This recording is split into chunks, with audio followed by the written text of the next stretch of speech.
ஆண்டவராகிய இயேசுவின் இனிய நாமம் மைமைப்படுவதாக.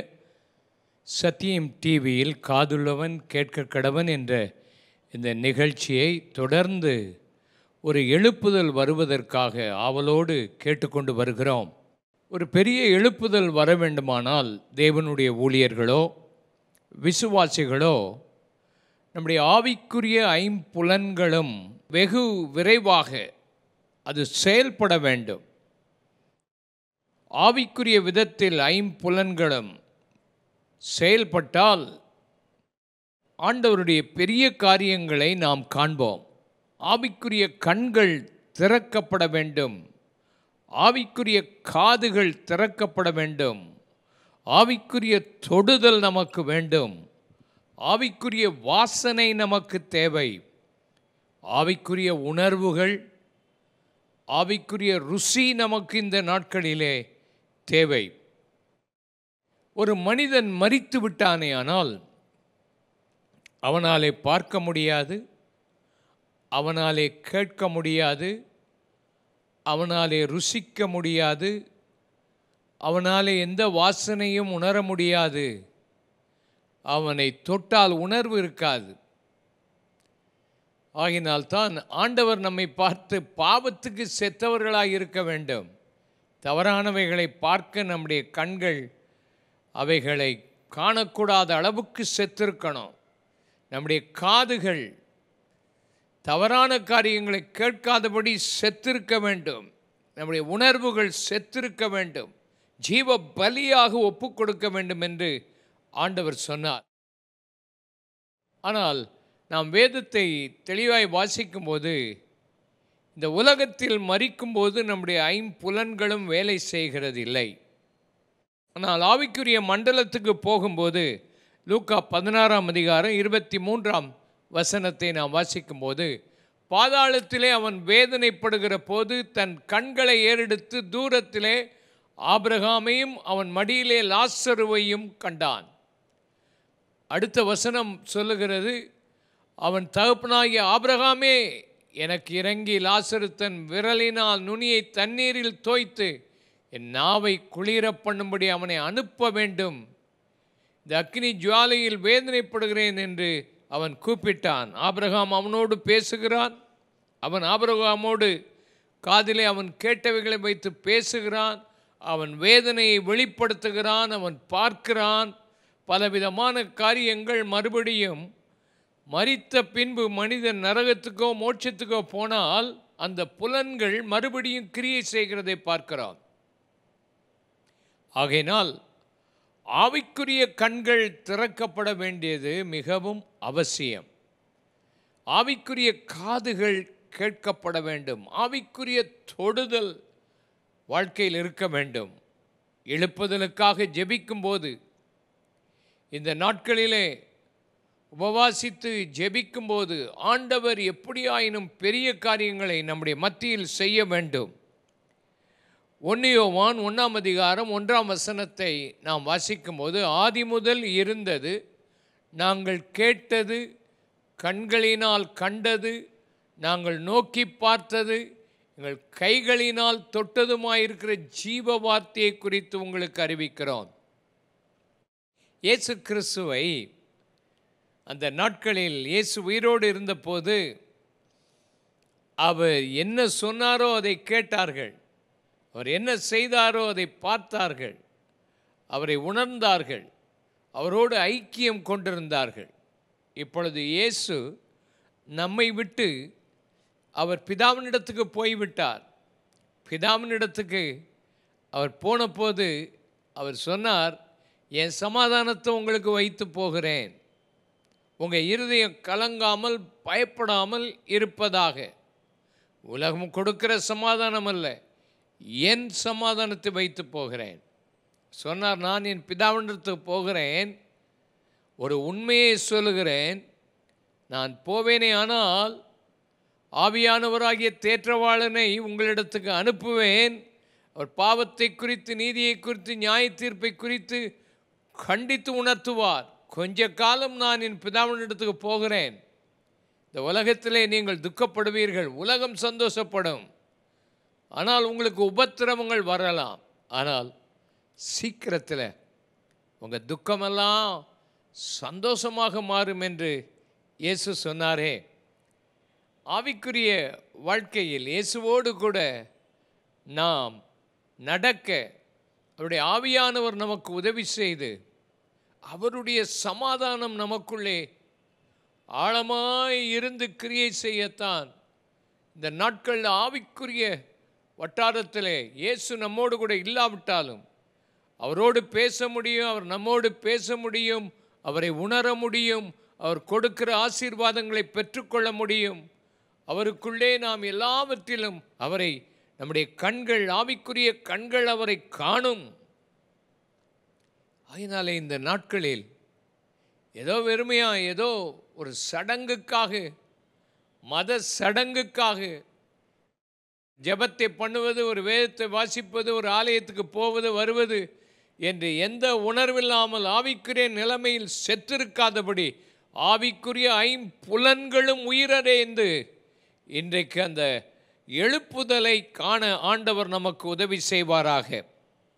யோவான் 3ஆம் அதிகாரம் 3ஆம் வசனத்தை நாம் பார்க்கும்போது இயேசு அவனுக்கு பிரயத்தனமாக, ஒருவன் மறுபடியும் பிறவாவிட்டால் தேவனுடைய ராஜ்யத்தை காண மாட்டான் என்று மெய்யாகவே உனக்கு சொல்லுகிறேன். ஆவிக்குரிய கண்கள் திறக்கப்படுவதற்கு நம்முடைய வாழ்க்கையில் முதலாவது மறுபடியும் பிறந்த அனுபவம் இருக்கணும். அது ஆழமான அனுபவமாக இருக்கணும். அது ஒரு சரியான மாற்றத்தை உனக்கு கொண்டு வந்திருக்கணும். சிலரை பார்த்தா நீங்கள் ரட்சிக்கப்பட்டிருக்கீங்களா என்று கேட்டால் சொல்லுவாங்க, ரட்சிக்கப்பட்ட மாதிரி இருக்குது அப்படின்னு சொல்கிறத பார்க்குறோம். ரட்சிப்பின் அனுபவம் ஒரு வித்தியாசமான அனுபவம். என் வாழ்க்கையில் அதை நான் அனுபவித்திருக்கிறேன். நான் ரட்சிக்கப்பட்ட உடனேயே என் வாழ்க்கையில் இருந்த பாவ பாரம் என்னை விட்டு கடந்து போனதையும், என்னில் இருந்த மன அழுத்தங்கள், வேதனைகள், பயங்கள் எல்லாம் என்னை விட்டு ஓடி போனதையும், ஒரு தெளிவான ஒரு வாழ்க்கையை காண முடிந்தது.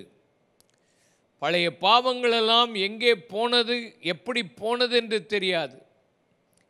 ஒரு புதிய ஜீவன், ஒரு மறுபடியும் ஒரு புது சிருஷ்டியான ஒரு வாழ்க்கையை நான் கண்டேன். அந்த அனுபவம் பசுமையானது. ஆண்டவரோடு கூட இருக்கிற அந்த இனிய உறவும் அந்த மகிழ்ச்சியும் எனக்குள்ளே ஆழமாய் வந்துவிட்டது. அதற்காக நான் ஆண்டவரை துதிக்கிறேன். அது ஆண்டவருடைய தெரிந்தெடுப்பு. அது ஆவிக்குரிய ஐம்புலன்களும் உயிர் பெற்றது. ஆண்டவருடைய சத்தம் கேட்க ஆரம்பித்தது. நேரடியாய் அவருடைய சத்தங்கள் எனக்கு கேட்டது. ஆவிக்குரிய சத்தங்கள் என் காதுகள் கேட்க ஆரம்பித்தது. ஒரு அருமையான தேவனுடைய உணர்வு, அவரோடு இருக்கிற அந்த அன்பும் ஐக்கியமும் வளர ஆரம்பித்தது. ஆண்டவருடைய ஊழியத்திலே ஆண்டவருடைய அறிவின் வாசனையை நுகர முடிந்தது. வாழ்க்கையில் ஒரு பெரிய மாற்றம். அதுதான் எழுப்புதலின் காலத்தில், இந்த நாட்களில் ஆண்டவர் செய்ய போகிற ஆச்சரியமான ஒரு எழுப்புதலில் மக்கள் எல்லாரும் ஆண்டவரோடு கூட இணைந்து ஆவிக்குரிய வாழ்க்கையில் ஒரு மாற்றத்தை கொண்டு வருவதை பார்ப்போம். இந்த நாட்களில் ஒரு மாற்றம் தேவை. எழுப்புதலின் காலத்தில் ஒரு மாற்றம் தேவை. அதற்காகத்தான் ஜெபம் நடந்து கொண்டிருக்கிறது. அதற்காகத்தான் இந்த செய்தி உங்கள் மத்தியில் வருகிறது. இந்த நாட்களில் சிலர் ரட்சிக்கப்பட்டால் அந்த ரட்சிப்பிலே மாற்றம் தெரிகிறதில்லை. ஞானஸ்நானம் எடுத்தால் மாற்றம் தெரிகிறதில்லை. அபிஷேகம் பெற்றேன் என்று சொன்னால் மாற்றம் தெரிகிறதில்லை. அதில் ஒரு உணர்வற்ற நிலைமையில் இருக்கிறதை காண முடிகிறது. இந்த வெறுமையான இந்த ஆவிக்குரிய வாழ்க்கையை, வெதுவெதுப்பான வாழ்க்கையை கர்த்தர் மாற்றி அமைத்து ஆவிக்குரிய கண்கள் திறக்கப்படணும். தேவனுடைய ராஜ்யத்தை நீ காண வேண்டும். சிலருடைய வாழ்க்கையில் அவர்கள் கண்டதை பார்க்கிறோம். யோவான் 10:27 வாசித்தால், என் ஆடுகள் என் சத்தத்துக்கு செவி கொடுக்கிறது, நான் அவைகளை அறிந்திருக்கிறேன், அவைகள் எனக்கு பின் செல்கிறது. சத்தம் கேட்கிறது ஆடுகள். மேய்ப்பன் கூப்பிட்டால் ஆடுகளை பேர் சொல்லி கூப்பிடுகிறான். அந்த ஆடுகள் அந்த மேய்ப்பனுக்கு அந்த சத்தத்தை கேட்டு செவி கொடுக்கிறது என்று வேதத்திலே நாம் வாசிக்கிறோம். அதனால் நம்முடைய காதுகள் மேய்ப்பனுடைய சத்தத்துக்கு அழகாய் திறந்திருக்க வேண்டும். அதனால்தான் வேதத்தில் சொல்லியிருக்கிறது, மத்தேயு 13, 14, 15 வாசிக்கும்போது, அவர்கள் கண்டும் காணாதவர்களாகவும் கேட்டும் கேளாதவர்களாகவும் உணர்ந்து கொள்ளாதவர்களாயும் இருக்கிறபடினால் ஓமைகளாக அவர்களோடு கூட பேசுகிறேன். ஏசாயாவின் தீர்க்க தரிசனம் அவர்களிடத்தில் நிறைவேறுகிறது. அதாவது, காதார கேட்டு உணராதிருப்பீர்கள், கண்ணார கண்டும் அறியாதிருப்பீர்கள். இந்த ஜனங்கள் கண்களினால் காணாமல், காதுகளினால் கேளாமல், இருதயத்தினால் உணர்ந்து மனம் திரும்பாமல், நான் அவர்களை ஆரோக்கியமாக்காமல் இருக்கும்படியாக அவர்கள் இருதயம் கொழுத்திருக்கிறது. காதால் மந்தமாய் கேட்டு தங்கள் கண்களை மூடிக்கொள்கிறார்கள். இருதயம் கொழுத்திருக்கிறது. மந்தாரமாய் காதுகளில் கேட்கிறார்கள். கண்கள் இருந்தும் காணாமல் இருக்கிறார்கள். ஏராளமான ஜனங்கள் இன்றைக்கு டிவியில் வருகிற செய்திகள், ஏராளமான ஊழியர்கள் பேசுகிற வார்த்தைகள், பலவிதமான காரியங்களை மக்கள் இன்றைக்கு கண்டு கொண்டிருக்கிறார்கள், கேட்டுக்கொண்டிருக்கிறார்கள். ஆனால் இருதயம் கொழுத்திருக்கிறதுனாலும், காது ஆவிக்குரிய காரியங்கள் மந்தமாய் இருக்கிறதுனாலும், உணர்வற்ற ஜனமாய் இருக்கிறதுனாலும், இருதயம் கடினப்பட்டிருக்கிறதுனாலும், ஆவிக்குரிய வாழ்க்கையில் ஒரு மாற்றமே இல்லாமல் இருக்கிறதை காண்கிறோம். ஆண்டவர் உவமைகளாக பேசினார். ஏன் ஆண்டவரை அவங்களுக்கு விளங்காமல் பேசிக்கொண்டிருக்கிறீர்? அவர்கள் கேட்டும் சரியாக கை கொள்ளாதபடியினாலே, உள்ளவன் எவனோ அவனுக்கு கொடுக்கப்படும், இல்லாதவன் எவனோ அவனிடத்திலிருந்து உள்ளதும் எடுத்துக்கொள்ளப்படும். அதனாலே ஆண்டவருடைய வார்த்தையை கேட்கும்போது அது நல்ல நிலத்தில் விழுந்த விதையைப் போல உணர்வோடு கேட்டு மாற்றமடைந்தால்தான் வாழ்க்கையில் வித்தியாசம் வரும். போன வாரத்துக்கு முந்தின வாரத்தில் ஆண்டவருடைய வார்த்தையை சில மக்கள் கேட்டார்கள். அந்த வார்த்தையை நான் கொடுக்கும்போதே ஒரு நல்ல அனுபவமாக இருந்தது. ஆவியானவர் அவர்களோடு கூட இடைப்பட்டு பேசினார். மக்கள் என்ன தேவைகளோடு வந்திருக்கிறார்கள், என்ன பிரச்சனைகளோடு கூட வந்திருக்கிறார்களோ அதற்கேற்ற விதத்தில் ஆவியானவர் அவர்களோடு இடைப்பட்டார். புதிதாக முதல் முறையாக ஆண்டவருடைய வார்த்தையை கேட்க வந்திருந்தார்கள். சில குடும்பங்களை சந்தித்து அவர்களோடு திரும்ப பேசின போது அவர் சொன்னார்கள், நாங்கள் எந்த தேவையோடு வந்திருந்தோமோ, எந்த பிரச்சனையோடு கூட வந்திருந்தோமோ அதை நாங்கள் கேட்டபோது எங்களுக்குள்ளே சமாதானம் வந்தது, எங்களுக்குள்ளே ஒரு மாற்றம் வந்தது. அதனால் ஒரு வீடுகளுக்கு போய் தங்களுக்கு இருந்த மற்ற எல்லாவற்றையும் தூக்கி எறிந்துவிட்டு அவர்கள் வந்து ஆண்டவரை முழுமையாக ஏற்றுக்கொண்டு ஞானஸ்நானம் பெற்று சாட்சியோடு வாழுகிறதை பார்க்கிறோம். ஆவியானவர் ஒரு பலத்த காரியத்தை செய்து கொண்டிருக்கிறார். இப்படிப்பட்ட காரியங்களை மக்கள் செய்யும்போது, உணரும்போது, கேட்கும்போது, அறியும்போது தான் வாழ்க்கையிலே மாற்றம் வருகிறதை பார்க்கிறோம். இயேசு பிதாவின் சத்தத்தை கேட்டார். பிதா அவர் மேல் பிரியமாக இருந்தபடினால் தான் செய்கிற எல்லாவற்றையும் அவருக்கு காண்பித்தார், அவரோடு பேசினார். அவர் எதை கேட்டாரோ, எதை பார்த்தாரோ அதே அன்றி வேறொன்றையும் தாமாய் அவர் செய்யவில்லை. அதே போலதான் ஆண்டவர் என்ன பேசுகிறார், ஆண்டவர் என்ன செய்ய சொல்லுகிறார், ஆண்டவர் எதை நமக்கு காண்பிக்கிறார் அதை செய்ய ஒப்பு கொடுப்போமே ஆனால் எழுப்புதல் வரும். இந்த நாட்களில் ஜெபம் பண்ணி கொண்டிருக்கிற உங்கள் வாழ்க்கையில் ஆண்டவர் இப்படிப்பட்ட ஒரு மாற்றத்தை தந்து ஒரு எழுப்புதலை ஆண்டவர் தருவாராக. ஆண்டவருடைய கிருபை உங்கள் வாழ்க்கையை மாற்றி அமைப்பதாக. ஆபிரகாம் அவனை பார்த்து ஆண்டவர் சொன்னார், ஆபிரகாமே, இதுவரைக்கும் உன் கண்கள் எதையெல்லாமோ பார்த்துருக்கிறது, ஆனால் இப்போ நான் சொல்கிறேன், உன் கண்களை நீ ஏறெடுத்து பார் என்று சொல்கிறார். ஆதியாகமம் 13, 14, 15 வாசிக்கும்போது, லோத்து ஆபிரகாமை விட்டு பிரிந்த பின்பு கர்த்தர் ஆபிரகாமை நோக்கி, உன் கண்களை ஏறெடுத்து நீ இருக்கிற இடத்திலிருந்து வடக்கையும் தெற்கையும் கிழக்கையும் நோக்கி பார். பார்க்கிற இந்த பூமி முழுவதும் நான் உனக்கும் உன் சந்ததிக்கும் என்றைக்கு இருக்கும்படி கொடுப்பேன் என்று சொல்லியிருக்கிறது. லோத்து பிரிந்த உடனே ஆபிரகாமினுடைய கண்கள் திறக்கப்படுகிறது. ஆண்டவர் அவனுக்கு கொடுத்த அந்த பூமியை அவன் கண்கள் பார்க்கிறது.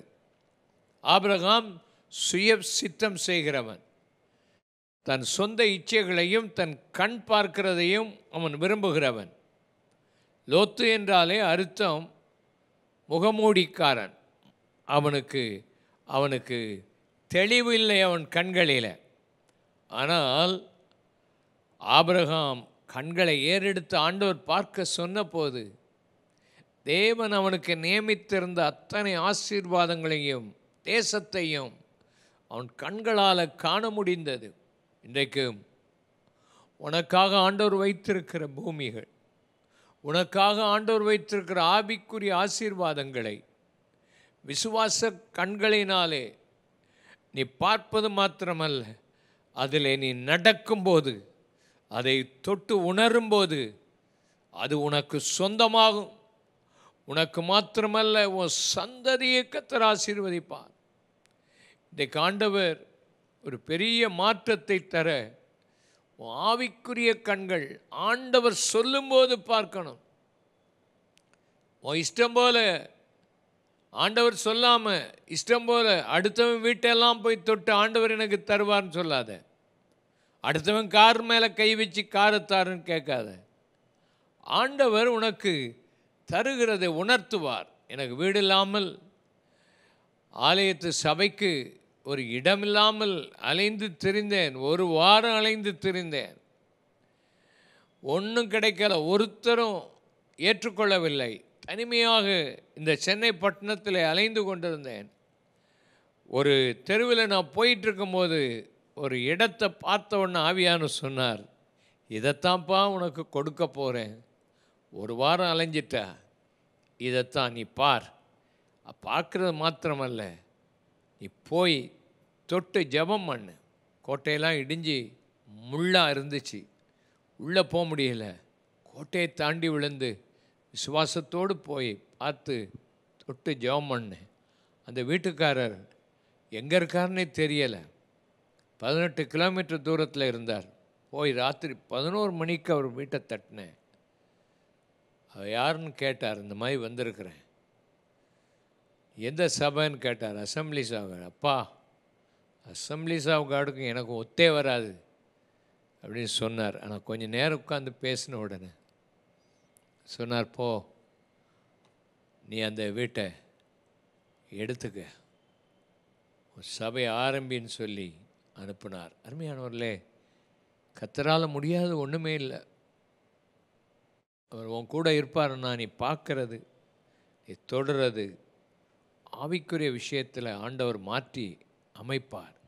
இதைத்தான் உங்கள் வாழ்க்கையில் இந்த வித்தியாசமான காரியங்களை கொண்டு வர்றதுக்கு ஆண்டவர் பார்க்குறார். ஆபிரகாம் சொன்னான், கர்த்தருடைய பர்வதத்தில் பார்த்து கொள்ளப்படும். அவன் கண்களை ஏறெடுத்து பார்த்தபோது ஒரு ஆட்டுக்குட்டியை பார்க்குறான். பாருங்கள், தன் சொந்த மகனை பலியிட போன போது விசுவாசத்தோடு போகிறான், அந்த பார்வையோடு போகிறான். கர்த்தருடைய பர்வதத்தில் பார்த்து கொள்ளப்படும் யெகோவா ஈரே.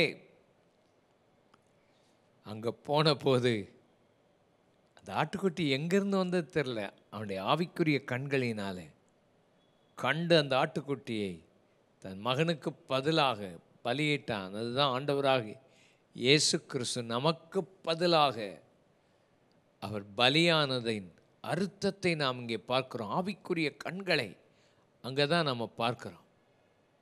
எலியா எலிசாவை பார்த்து சொன்னார், உனக்கு என்ன வேணும்? ரெட்டிப்பான வரம் வேணும். அரிதான காரியத்தை நீ கேட்டாய், ஆனால் நான் எடுத்துக்கொள்ளப்படுவதை நீ பார்ப்பாயானால் அது உனக்கு கிடைக்கும்.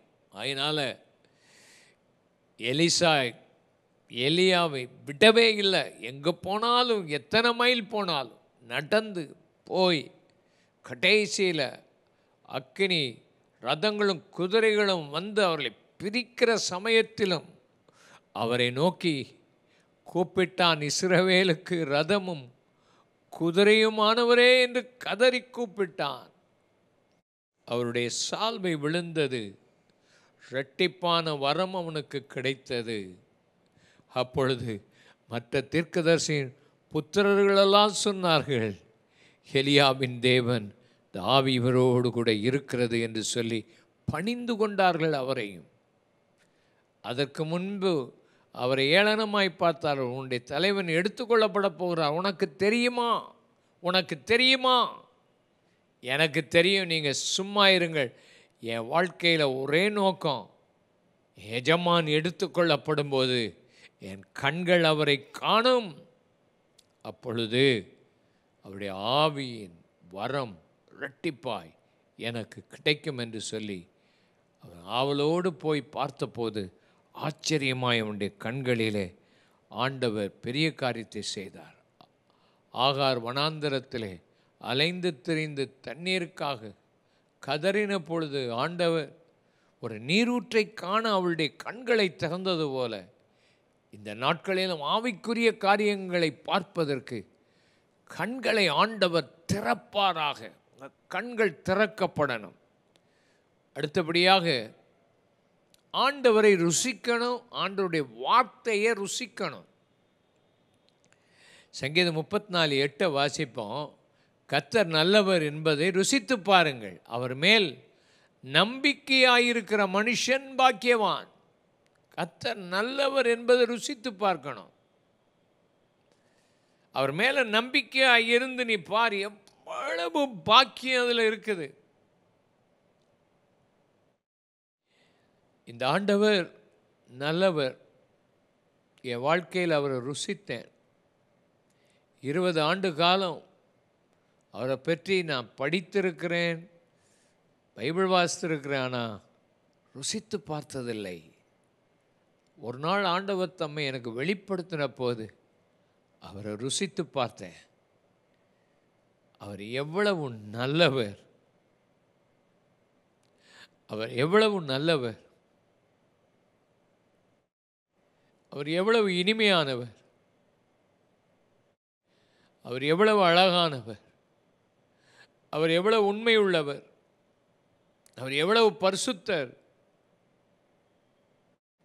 தீர்க்க தரிசன புஸ்தகத்தில் அவரை குறித்து எழுதப்பட்டவைகளெல்லாம் உண்மையாய் நிறைவேறி கொண்டு வருகிறது. அவர் நல்லவர் என்பதை ருசிக்கணும். ஏதோ ஜெபம் பண்ணுறோம், எங்கேயோ இருக்கிறார், எப்படியோ இருக்காங்கல்ல, வாழ்க்கையில் அவரை அனுபவிக்கணும். அவர் உன்னோடு கூட இருக்கிறார். அவர் உன்னை கைவிடாதவர் என்பதை நீ புரிந்திருக்கணும். அவர் எத்தனை நல்லவர் என்பதை ருசித்துப்பார். அவருடைய வார்த்தையை ருசிக்கணும். எசேக்கியேல் 3:1-3 வாசித்தால், என்னை நோக்கி மனுபுத்திரனே, காண்கிறதை புசி, இந்த சுருளை நீ புசித்து இஸ்ரவேல் சந்ததியை அடுத்து போய் அவர்களோடு கூட பேசு என்றார். என் வாயை திறந்தேன், அப்பொழுது அவர் சுருளை எனக்கு புசிக்க கொடுத்தார். நான் உனக்கு கொடுக்கிற இந்த சுருளை நீ வயிற்றிலே உட்கொண்டு அதனாலே உன் குடல்களை நிரப்புவாயாக. நான் அதை புசித்தேன், அது என் வாய்க்கு தேனை போல தித்திப்பாய் இருந்தது.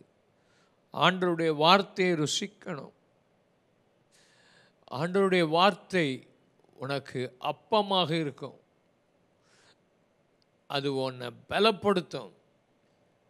இந்த தேவனுடைய வார்த்தையை வாயை திறந்து புசி, அதைத்தான் நீ தீர்க்க தரிசனமாக உரைக்க முடியும்.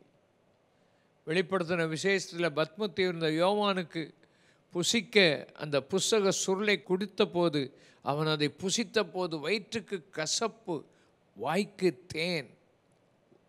ஆண்டவருடைய வார்த்தையை நடைமுறையிலே நாம் செயல்படுத்தும் போது கஷ்டமாக தான் இருக்கும். உன் சத்துருவை நேசி, உன்னை பற்றி கடுமையாக பேசி உன் குடும்பத்தை கெடுத்து உன்னை கெடுக்கிறதுக்கு வந்து பல காரியங்களை செய்தவனை உன்னால் நேசிக்க முடியுமா? அதெல்லாம் அனுபவத்தில் ஆண்டவர் தருவார். அதை செய்யும்போது கசப்பாக தான் இருக்கும். அவனை ஆசீர்வதி, அவனை சபிச்சிராதன்னு ஆண்டவர் சொல்லியிருக்கிறாரே.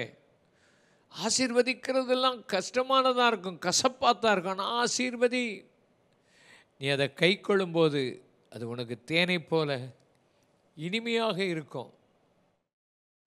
கைகளை உயர்த்தி, ஆண்டவரே, இந்த நாட்களில் அப்படிப்பட்ட அனுபவத்தை தாருமுடைய வார்த்தைகளை ருசிக்க புசிக்க எனக்கு அனுபவத்தை தாரும். அந்த டேஸ்ட்டை உணர உதவி செய்யும். அப்படியே ஆண்டவர் உனக்கு பெரிய காரியங்களை செய்வாராக. உனக்கு உணர்வு இந்த நாட்களில் தேவை. இயேசு ஒரு பெரும்பாடுள்ள ஸ்திரீ அவரை வந்து தொட்டாள். எத்தனையோ பேர் தொட்ட போது அவருக்கு அந்த உணர்வும் இல்லை, அவரிடத்திலிருந்து வல்லமை புறப்பட்டதும் இல்லை. ஆனால் இந்த ஸ்ரீ ஆவிக்குரிய கண்களோடு, விசுவாச கண்களோடு, விசுவாச தொடுதலோடு, ஒரு எதிர்பார்ப்போடு கூட வந்து தொட்டபோது அவர் உணர்ந்தார். தன் வஸ்திரத்தை தொட்டது, ஒரு வல்லமை புறப்பட்டது. ஆவிக்குரிய தொடுதல் வாழ்க்கையில் இருக்கிறதா? அதுதான் மிக அவசியம். இந்த ஆவிக்குரிய தொடுதலை பெற்றுக்கொள். தேவன் தம்முடைய நாமத்தை மகிமைப்படுத்த ஒரு பெரிய மாற்றத்தை உன் வாழ்க்கையில் தருவாராக. வேதத்தில் கடைசியாக 2 கொரிந்தியர் 2ஆம் அதிகாரம் 13-14 வசனத்தை வாசிப்போம். நான் என் சகோதரனாகி தீத்துவை காணாதனாலே என் ஆவிக்குள் அமைதல் இல்லாதிருந்தது. அதனால் நான் அவரிடத்தை அனுபவித்து கொண்டு மக்கதோனியா நாட்டுக்கு புறப்பட்டு போனேன். கிறிஸ்துவுக்குள் எப்பொழுதும் எங்களை வெற்றி சிறக்க பண்ணி எல்லா இடங்களிலேயும் எங்களை கொண்டு அவரை அறிகிற அறிவின் வாசனை வெளிப்படுத்துகிற தேவனுக்கு ஸ்தோத்திரம். கெட்டு போகிறவர்களுக்கு மரண வாசனை, ஆனால் விசுவாசிக்கிற ஜீவன் உள்ளவர்கள் அவரை காணும்போது ஜீவ வாசனை வருகிறது. ஆண்டவருடைய பிள்ளைகளே, நீங்கள் எங்கே போனாலும் ஆண்டவருடைய அறிவின் வாசனை உங்கள் மூலமாக வெளிப்படணும். எந்த இடத்துக்கு போனாலும் அவருடைய வாசனை வீச வேண்டும். கெட்டுப்போகிற மனிதர்களுக்கு மரண வாசனை, கிறிஸ்துவில் எப்பொழுதும் வெற்றி சிறக்கிறவர்களுக்கு ஜீவ வாசனை. உன் வாழ்க்கையில் எந்த வாசனை உன் மூலமாக நடக்குது? நீ போகிற இடத்துல ஜீவன் உண்டாகுதா? உன் பேசுகிற வார்த்தையில் ஜீவனும் இருக்குது, மரணமும் இருக்குது. எத்தனையோ பேர் தப்பான வார்த்தைகளை பேசி மக்களை கொன்றுறாங்க. உன் வாழ்க்கையில் நல்ல வாசனை வீச ஆவிக்குரிய கண்கள் உனக்கு திறக்கப்பட்டு இந்த நாட்களில் நீ ஆண்டவரை பார்த்து ஒரு எழுப்புதலுக்குள் வர கர்த்தர் இன்றைக்கு ஒன்று அழைக்கிறார். ஒப்பு கொடுப்பீங்களா? ஆவிக்குரிய கண்கள். வேதத்தில் காதுள்ளவன் கேட்க கடவன். காதெல்லாம் இருக்குது, எத்தனை பிரசங்கம் கேட்டாலும் உணராத காதுகள் இருக்குதோ. வெளிப்படுத்தின விசேஷத்தில் சபைகளுக்கெல்லாம் சொல்லப்பட்டது காது உள்ளவன் கேட்க கடவன். எப்பொழுதெல்லாம் இயேசு மேலான சத்தியத்தை சொன்னாரோ அப்பொழுதெல்லாம் காதுள்ளவன் கேட்க கடவன். ஆவிக்குரிய காது திறந்திருக்கணும். ஆவிக்குரிய கண்கள் திறந்து தேவன் கொடுக்கிற தரிசனத்தை நீ பார்க்கணும். உன் தொடுதல் ஆவிக்குரிய தொடுதலாக இருக்கணும். உன்னுடைய வாசனை ஜீவ வாசனையாக இருக்கணும். உன்னுடைய ருசி, நீ ஆண்டவருடைய வார்த்தையை நீ புசித்து ருசித்து அவரை நீ புசித்து ருசிக்க வேண்டிய அனுபவத்துக்குள்ள கர்த்தர் இன்றைக்கு உன்னை கொண்டு வருவாராக. கர்த்தர் தாமே இந்த வார்த்தைகளை ஆசீர்வதித்து எழுப்புதலை தருவாராக. கண்களை மூடி ஜெபிப்போம். பரிசுத்த பிதாவே, எழுப்புதலின் ஆண்டுகள், எழுப்புதலின் காலங்கள், எல்லாருடைய ஆவிக்குரிய கண்கள் திறக்கப்படட்டும். எல்லாருடைய ஆவிக்குரிய காதுகள் திறக்கப்படட்டும். எல்லாருக்கும் ஆவிக்குரிய ருசி உண்டாகட்டும். ஆவிக்குரிய வாசனைகள் உண்டாகட்டும். ஆவிக்குரிய தொடுதலை நீர் கட்டளையிடும்படி ஜெபிக்கிறோம். அற்புதங்களும் அடையாளங்களும் நடக்கட்டும். இந்த வசனத்தை கேட்கிற ஒவ்வொருடைய வாழ்க்கையிலும் ஒரு பெரிய மாற்றத்தை தந்தருளும். தெய்வனே உம்முடைய நாமத்தை மகிமைப்படுத்தும். இயேசுவின் இனிய நாமத்தில் ஜெபிக்கிறோம் அருமை பிதாவே. ஆமேன், ஆமேன்.